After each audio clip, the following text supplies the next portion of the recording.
Magandang umaga mga kabahay, ano? This is Chari Mar Flores po, ang inyong licensed broker po.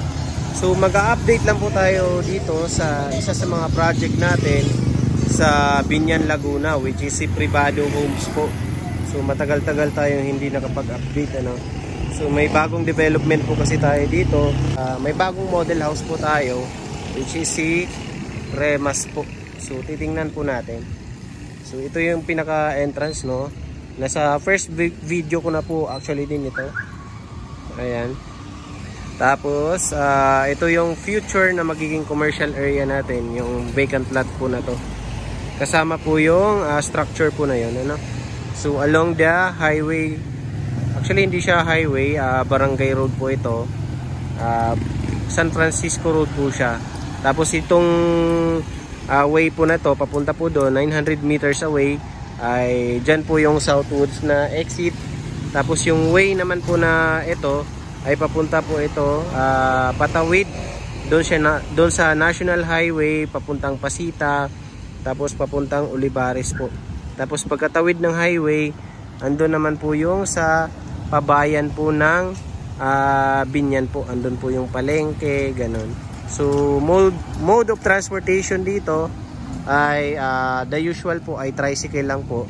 Pero pagpunta po natin ng highway doon po ay meron na po tayong mga jeepneys doon. Tapos in terms naman sa security, meron po tayong malapit dito na police station po.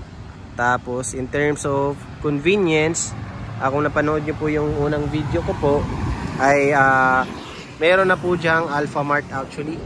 Kita ba natin? Ayan, Alphamart, 7-Eleven. Tapos may church na rin po tayo na malapit po dito. So hindi ko na masyadong tatagalan. More on sa magiging development tayo. Tapos sa payment term po. Kasi sa ngayon po meron tayong bagong payment term. Pero yung payment term po natin ay applicable only sa mga unit po na andito sa bungad po. So kumbaga kakabukas lang po nito para po ito sa mga unit na located po sa Block 1, Block 2, Block 3, Block 4 up to Block 5 po. Pero the rest po, Block 6 pataas po na block natin ay same po yung payment term, no. Ayan, kaya medyo mataas yung price po ng ano natin ng nasa area ng Block 1 to Block 5 po, kasi ito po yung mga area na malapit sa future na commercial area, tapos malapit sa entrance, at the same time malapit po siya sa amenity. So yung amenity area po natin dito sa between Block 1 to 5 ay nasa bandang gitna po siya. So regardless kung saang block man yung mapipili nyo ay okay lang din, kasi pareho po kayong malapit sa amenity area. So in terms sa amenity area, sa hindi pa nakapanood sa mga naunang video ko, ang amenity po natin ay swimming pool, kiddie pool, lap pool, tapos meron din po tayong clubhouse, tapos meron din po tayong playground. Yung playground po natin ay na-separate po siya, nasa area po siya ng Block 7, 8, and 9. So doon po siya. So that's it. Ito yung Chiesa na model sa unang video ko po. Tapos ito yung Remas po. So pasukin lang natin saglit po yung ano, no, yung Chiesa na house model po ulit, para lang ma-refresh tayo sa itsura po, ano. Ayan. So si Chiesa na model po, lahat po ng Chiesa na model ay end unit po siya. So si Chiesa at saka si Anonas po ay almost the same po sila ng floor area. Tapos yung itsura ay halos magkakaitsura lang po sila actually. Ang kinaibahan lang po nila, si Anonas po kasi ay corner unit po siya. Kumbaga ito po kasi yung end unit po natin ay straight po yung ano niya, no? Straight po yung fence po niya, no? Kapag sa ano kasi, sa Anonas po kasi pa-curve kasi corner siya. Ayan. So in terms of floor area po, ang floor area po ng ng Fiesta po ay nasa 106.69 square meters. Tapos in terms naman po sa Anonas na model, ang floor area naman po natin ay 105 square meters. So technically po, kung in terms of floor area ay talagang less than 2 square meters po yung difference, no? Kaya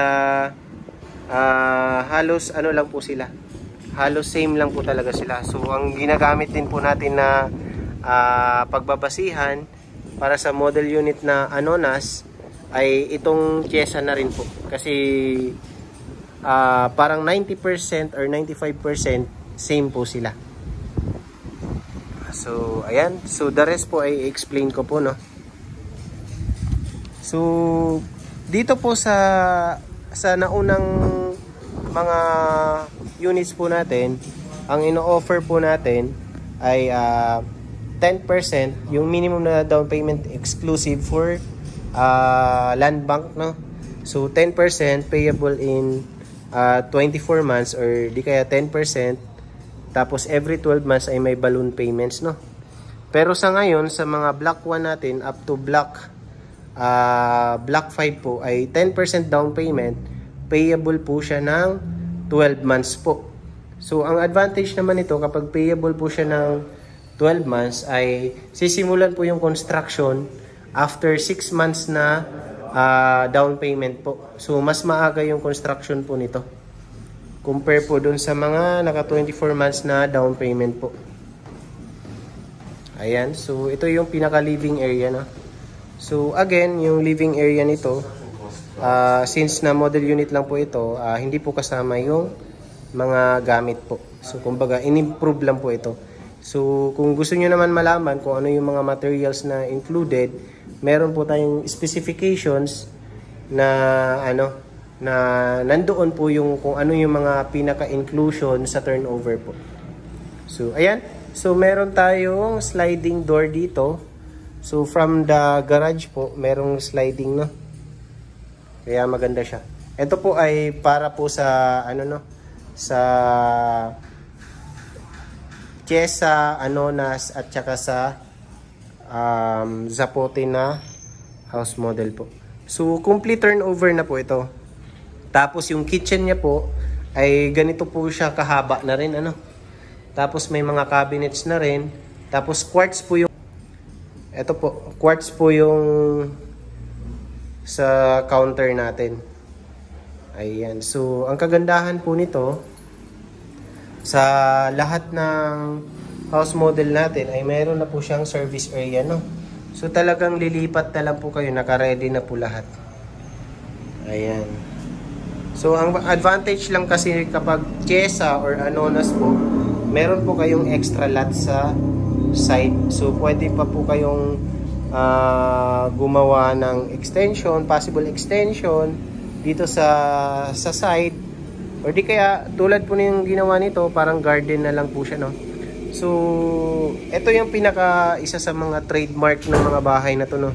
So meron siyang bato na design, no. So talagang maganda po siya tingnan actually. So lalo na po kung makita niyo po siya personal, no. Tapos may mga ledges siya paikot sa bahay po. So let's go sa loob, di pa tayo tapos. So yung mga door pala natin dito sa likod na portion at saka sa main door po ay solid panel door po yan. Tapos sa CR naman tayo. So sa CR po natin, ayan, yan po yung turnover finish except yung salamin at saka yung inclusion po ng shower po, hindi po siya kasama. Pero yung shower po natin ay at saka yung lavatory po ay nakaano na po yan, meron na po siyang water heater po na naka-align po. So ayan, naka multi-point na po siya. Tapos sa hagdanan naman natin, same sa naunang video ko po ay Metal po yan, tapos metal frame po yan, tapos nilagyan ng semento, tapos pinatungan ng wood planks po. Vinyl, sorry. Vinyl po yung hindi wood planks. Tapos makapal naman yung yung mga metal na ginamit, no. Tapos yung pinaka handrails niya ay makapal na makapal at saka solid wood po siya. Ayun po, makapal po yan. So in terms sa ceiling natin, mataas po yung ceiling natin, no. So ito yung original na ceiling height niya. Tapos ang maganda kasi kapag mataas yung ceiling ay pwede yung lagyan ng design tulad po nito, naka-cove or naka-drop ceiling, ay it's up to you po kung ano yung pwede nyong gawin, no? So dito actually sa ilalim ng hagdan, meron pa po kayong pwedeng gawin dyan, no? So kung mahilig kayo manood ng ibang mga videos, no, the usual na ginagawa nila dyan ay naglalagay sila ng mga pull-out cabinets dito sa area or sa baba ng hagdanan. Or pwede rin namang as is po siya na ganyan. Alright, so sa taas naman tayo. So mapapansin nyo, pagka-akyat natin ng hagdan ay maluwag po siya, hindi po siya makipot. Kung nakapag-inquire na kayo or nakapag-site visit na po kayo ng ibang development, mapapansin nyo na yung hagdanan po talaga natin or hagdanan po ng mga ibang development ay talagang napakakipot. Unlike dito po ay maluwag. So kapag nag-aakyat kayo ng gamit po ay hindi po mahirap. Kasi ayan, spacious po yung hagdanan natin. Tapos mataas pa yung vertical height dito sa paakyat ng hagdan. Kaya pwede kayong maglagay ng chandelier dito sa paakyat.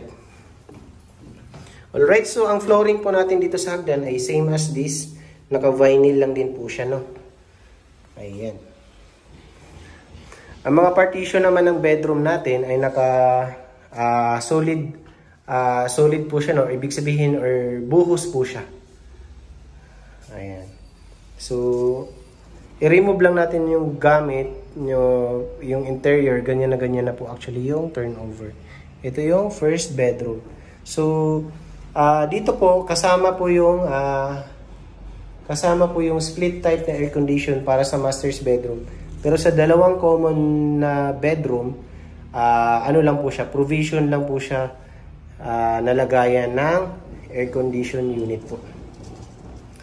Alright, so dito tayo sa second bedroom naman po. Ito yung second bedroom. May mga cabinets na po itong kasama, no? Yung mga kwarto natin. Yung mga bedrooms po natin, may kasama na po siya. So, ayan, tulad niyan. May cabinets na siya. Tapos, meron pa rin po kayong pwedeng ipaglagay sa taas, no? Tapos, ang kagandahan nito, malalaki po yung bintana. So, hindi kayo mag-worry na baka mainit sa unit nyo, no? Kasi bubuksan nyo lang yung bintana kahit hindi kayo mag-aircon, ay mahangin na po iyan. Ayan, so dalawang bintana dito. Doon sa isang bintana naman po siya, pero malaki pa rin. Alright, so dito naman tayo sa master's bedroom, ang pinaka hinihintay nyo. So ngayon, mapapansin nyo, wala tayong kahit anong bukas na ilaw. Hindi tayo nagbukas.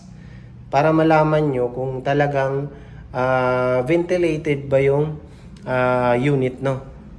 So ayan, ito yung pinaka master's na bedroom, no? Master's bedroom. So naka-design nga lang siya, no?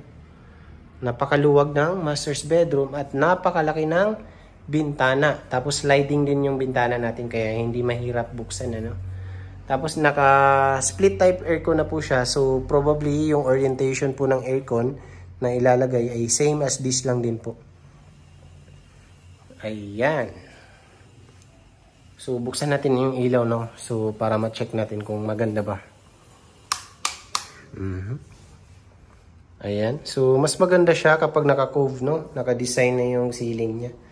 Tapos meron pa siyang ganito na style, no? Actually yung mga ganitong design po ay nabibili lang po ito sa Wilcon. Meron na pong ganyan. So pwede kayong maghanap. Ito naman ay wallpaper lang din po yan. Yung mga ano na yan. So kahit hindi nyo na ipa-paint, no? Alright, dito naman tayo sa CR. Ayan. So ilawan natin. para mas maganda. Ayan yung sa CR. So napakalaki po ng walk-in closet nito, no? Tsaka yung CR napakaluwag. Ayan. So the rest na nakikita nyo ay included na po yan except yung inclusion po ng ano na to, ng shower po, hindi siya kasama. Naka multi-point na rin yung water heater natin. Kaya yung shower at saka yung lavatory po ay merong hot and cold po. Alright, so ito yung tawag dito yung walk-in closet po. Ayan. So hindi po kasama yung ito ha.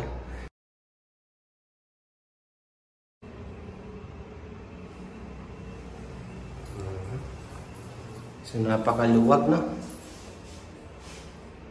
Tingnan nyo naman. So, value for money wise ay talagang nabibigyan po ng justice yung yung price ng unit. So, syempre pag bumili tayo ng property, hindi lang naman kasi bahay alone yung pinaka binibili nyo, yung community, yung amenities, yung accessibility, yun, yung convenience sa lahat po. Sa school, sa market, at saka ano yung mga basic need po. So that's it for for Tiesa / Anonas po. Kumbaga ang kinaibahan lang po ng Anonas in terms dito sa second floor po, sa Anonas po kasi ang master's bedroom po ay nasa harapan. Dito po kasi sa Tiesa po, ang master's bedroom po ay nasa bandang likuran. So, alright. So, maraming salamat. Doon naman po tayo sa ongoing construction ng model house namin, which is si Remas po. Although, hindi pa po siya super tapos talaga, kasi ongoing construction pa nga, at least po ay makakakuha na kayo ng idea in terms kung gaano ba talaga siya ka-spacious sa loob. So malaki na rin actually ang floor area ng Remas kasi nasa 84 square meters na po siya. So in terms of design naman, meron pa rin yung mga ganitong stone na design, no? Kasi sa lahat ng house model naman ito, meron talagang ganyan. Kasi yan yung parang pinaka-trademark niya, no? So sa Remas naman na bahay po, ang pinakamalapit naman po niya na ibang house model ay si Zapote po. So si Zapote po ay end unit din po siya, same with Tiesa po, pero mas maliit na version ng Tiesa. So ito po, in terms naman sa floor area ay same lang sila, kasi ito pong Remas po ay 84 square meters mahigit yung floor area niya, pero si Zapote naman ay nasa 87 square meters ang floor area. So more or less less than 3 square meters po yung difference nila. So it won't matter actually, kasi yung 3 square meters po na yun hindi nyo na actually ma-differentiate masyado once na nakatira po kayo. So ang kinaibahan lang po talaga nun sa lot area po. So ang lot area po natin for Remas po ay nasa 68 to 72 square meters po. Nasa front lang po at saka sa back portion po yung extra lot niya. Sa kasi sa Zapote po kasi sa harap, sa likod at saka sa gilid, since na end unit po siya. So bago ko makalimutan, by the way, ang lot area po ng Tiesa ay 108 square meter to 116 square meters. This is for block 1 to block 5 po tapos ang sa Anonas naman, since magkalapit lang naman po sila or almost the same in terms sa specs at saka floor area, so ang lot area naman po ng Anonas ay 114 to 127 square meters. Again, sa lang po sa block 1 to block 5 po itong sinasabi kong lot area. So possible po ang lot area para sa mga unit na nasa block 6 pataas po ay ano po, ay mas may difference po tayo sa lot area. So ayan, so punta naman po tayo sa Remas, balik tayo. So sa Remas po ay maluwag pa rin yung parking area nya, no? Ayan po, kita nyo po. Ayan, so napakaluwag ng parking. So pwedeng van or kung ano man yung malalaking sasakyan ay kasyang-kasya pa po siya actually. So yung bricks na or yung stone design niya po sa bandang harapan ay meron pa rin po siya, no? So hindi pa nga lang siya super tapos, pero ma-visualize nyo na siya kung gaano kayo kalaki.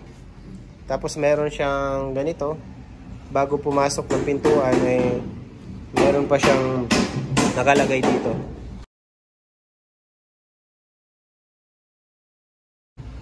So meron siyang konting hallway papasok. Ito yung sa ground floor. Kuya, pa-video lang saglit ha. Ayan, sa ground floor. Continue mo lang kuya, okay lang. Ayan, so maluwag rin po yung ground floor natin. So ito yung magiging service area sa part ng likuran. So hindi siya hindi siya super close. Ayan, pero maganda rin yung ganito para meron pa rin po kayong ventilation or kumbaga yung hangin ay hindi po siya directly nabablock, so nakakapasok pa rin. So ayun, mahangin pa rin po. Nafi-feel ko pa rin na meron pa ring hangin dito sa area na to. Ayan, so napakalalaki na mga bintana, no, kung papansin niyo po. So ang kitchen nito ay dito po sa area na to. Again, yung sa lababo po natin, yung finish po ng materials ay quartz po. And by the way, meron po itong sa drainage system, no, sa area na to. So malalim po yan. So may tamang drainage system po yan. Ayan, so ang magiging dining area nyo ay dito na po. Tapos ang magiging living area nyo po ay dito na po sa area na yan paikot. So dito sa baba na portion ay kung gusto nyo po i-maximize, pwede kayong maglagay dyan ng mga built-in cabinets po. So ito yung CR. Sa ground floor, maluwag din po siya, although hindi pa po siya tapos. So mataas yung ceiling. Yung ceiling height din po nito ay same ng ceiling height dun sa Tiesa na house model po. Let's go sa taas. So yung hagdanan natin ay same lang po yung lawak ng hagdan or yung lapad ng hagdan dun po sa isang model na tiningnan natin, si Tiesa. So mataas din yung ceiling height niya, no? Mula dito sa hagdanan. So ayan. So 3 bedrooms din po itong Remas, no? So may difference din po yung floor area ng yung orientation ng master's bedroom ng Remas at saka si Zapote po. So yung master's bedroom kasi ng ng Remas po ay nandito sa likod na portion. Tapos merong sariling CR ang master's bedroom. Sa Zapote po kasi yung toilet po sa second floor ay naka common toilet po siya. Tapos ang master's bedroom niya po ay nandito sa bandang harapan. Ibig sabihin, yung dalawang room po dito sa harapan ng Remas ay nasa likod na portion po. So ito yung first na bedroom ng Remas, no. Mataas din yung ceiling niya. Kaya pwede kayong maglagay or magpa-design din po, ano? So as you can see, yung partition po natin ay hindi po tulad ng ibang development na drywall partition lang or yung kapag kinatok nyo po, alam nyo po siyang kahoy or hindi solid po. Dito po ay buhos po talaga yung partition natin. Yan, maluwag rin naman po yung kwarto. Ayan. So napakalaki rin ng bintana niya, no? So malawak. Tapos meron siyang abang na. So ganito po yung magiging abang din doon. sa mga, actually hindi lang dun sa naunang model na tiningnan natin, which is si Tiesa, sa lahat po. So, ayan. So maluwag rin naman po yung kwarto po na to. So possible cabinet po ay dito sa side po na to. So kasama rin po yung cabinet. Dito sa isang room, di lang natin mapapasok, pero yung size po niya ay same lang po ng size dun sa kabila. Ang kinaibahan lang po niya, same po dun sa room, sa bedroom po ng Tiesa, yung pangalawang bedroom po, na meron sa area po na to ay meron pong space para sa cabinet po. So ang cabinet nito para sa kwarto po na to ay dito po. So tigi isang bintana, since hindi po siya end unit, isang bintana sa harapan pero malaki naman, tapos isang bintana rin sa harapan. Alright, so dito naman tayo sa master's bedroom. So ito yung master's bedroom ng Remas po. So malawak din, no? So if i-compare po natin sa mga ibang development within the area po, mas malalaki po actually yung kwarto ng mga houses po ng privado homes po. Tapos syempre sa quality po ay ano rin po, magaganda rin po yung mga materialis na gamit natin. Kita nyo naman po dun sa Tiesa, lalo na po sa personal actually kapag nakita nyo po. Ayan, so ito yung portion, no, sa baba. Ayan, kanina andyan tayo. Tinignan natin. So napakalaki ng bintana dito, no. Kita nyo po, napakalawak. So yung laki ng bintana dito ay same lang din po ng bintana dun sa master's bedroom ng Tiesa, no? So ito yung magiging toilet and bath nito. Malaki rin yung toilet niya, no? So hindi masikip, maluwag. So kasing luwag ng toilet po ng Tiesa dun sa baba po. Malawak. Tapos ang cabinets nito, ang lagayan ng cabinets ay dito sa area po na to. Yan. So libre din po yung cabinets natin, sa lahat ng kwarto merong cabinets po. So discuss ko naman po yung magiging payment term, no, if ever. This is exclusively for block 1 to 5 po, no. Pero in terms sa sa block 6 pataas po na mga units natin, ay pwede nyo naman akong i-direct message din about dun kung yun ang mas preferred nyo. So dito muna tayo sa area ng Tiesa, no, habang dinidiscuss ko po sa inyo yung magiging payment term po. So bali po sa block 1 to block 5 po, tatlong houses lang po yung meron dito. So unang-una si Remas, yung pinakamaliit na unit natin dito sa area ng block 1 to 5. Si Remas po ay ang price po ng Remas ay nagre-range po sa 8.3 million to 8.5 million as of January 2024 po ito, no. Tapos ang lot area niya po ay nagre-range po siya ng 68 to 72 square meters. Pero ang floor area niya ay 84 square meters mahigit. So ang payment term po natin dito ay 10% down payment. So ang 10% po nito ay nasa 800,000. Tapos ang kagandahan po nito, since na 12 months to pay lang po itong sa block 1 to block 5 natin, meron po tayong discount na 350,000 po. Para sa unit po ito na Remas, Tiesa at saka Anonas na bahay po. So sa first na 6 months na down payment, ang monthly po natin for Remas po ay nasa 67,000 mahigit.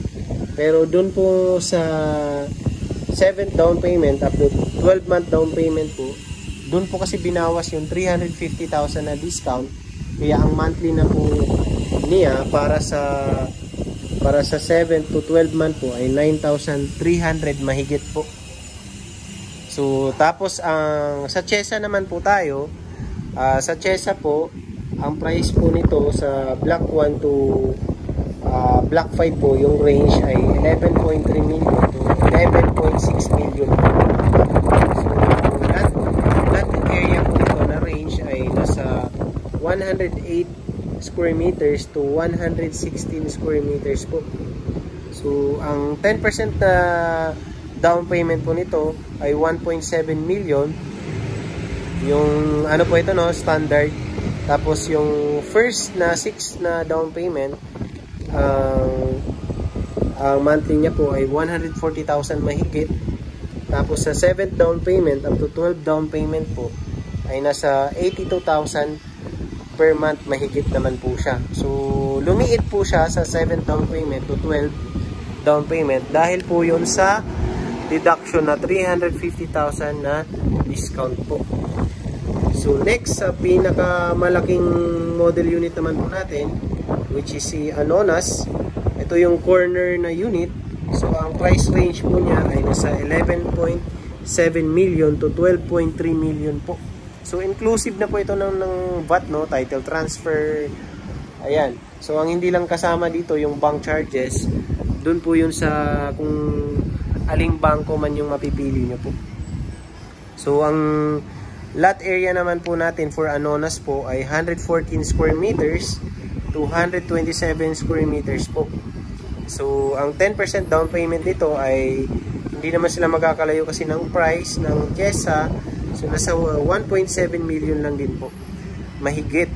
Tapos ang first 6 na down payment, kasi 12 months nga po siya, ay 145,000. Mataas lang ng konti yung monthly nito compare sa Chiesa. Tapos sa 7th down payment up to 12 down payment naman ay nasa 87,000 per month mahigit yung monthly niya po, no.